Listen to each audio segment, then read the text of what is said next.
The problem in glorifying athletes is we give athletes more leeway and more credibility and just basically more opportunities to be people more than we do the average person. For example, when Ray Lewis had his situation going on, his domestic violence case, everything happened the way it happened.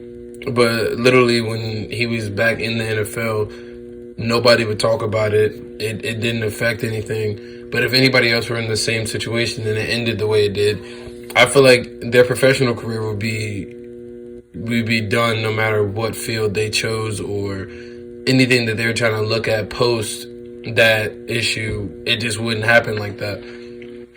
But since Ray Lewis was a professional athlete and a pretty good professional athlete, I feel like he was given leeway, and it was just one of those situations where no matter what you do that's wrong or what legal issues you have that's going on that may be wrong, your talent level puts you on a threshold of its own to where we're okay with our organization taking a slight bite as long as we know that your talent, your impact, the highlights you can make, your way to show you progress or anything like that, it'll show over on the field.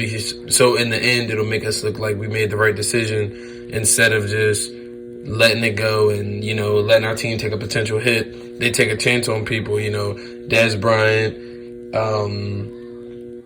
Floyd Mayweather. There's just a whole bunch of athletes who get a lot more leeway than the common man would when they're in certain situations. And I feel like glorifying athletes is one of the main reasons why society will never be at a full balancing, because there's one side that can do whatever as long as they're good enough to make an organization as a whole look good. As far as sports go, they're always going to have that in their back pocket if anything goes south, where if somebody who's just a smart guy, a very smart person who could do the same thing just on a different aspect of business and technology and helping them advance in that way, they probably still wouldn't even get the same treatment that athletes get, because one, the situation wouldn't get enough notoriety. Two, whenever they get tried, the people who are probably doing the trial may not even be familiar with who they are or what they do for a living. They're just going to care solely about the case. And that's not the same with athletes, because when you're a professional athlete, especially a star athlete, they're going to know who you are. They're going to hear about the case. They're going to do their best to cover their end, but also not ruin your life,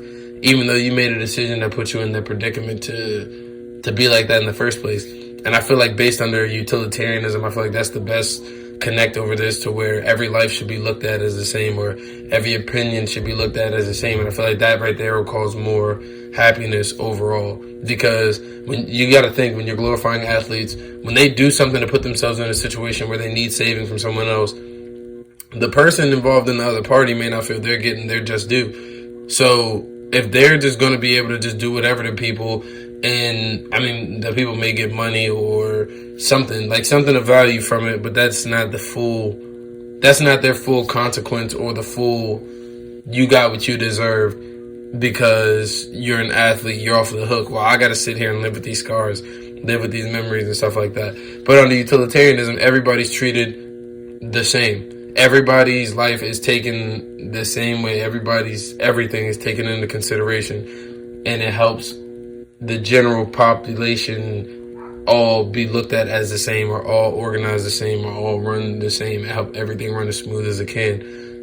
And I just feel like that would be the best theory to apply as far as this topic goes, and why glorifying athletes can be the downfall for a lot of things, and also be the reason for controversy in a lot of in a lot of organizations, whether it's college, NFL, NBA, anything. Like, that can be your downfall, because if you're the one to take the chance on somebody, yeah, it might look good, but at the end of the day, are you doing the right thing by giving somebody a second chance? And in some cases that may not deserve it, or may not have that, may not be in the right spot to be able to get that blessing, because they could be taking it from somebody else who worked just as hard, but they're not as good, they're not as talented, they're not as tall. But the one thing that the person who may not have all those attributes is, they followed the guidelines and they respected their rules and the rules of society, and they didn't need help from anywhere to get a second chance while they're still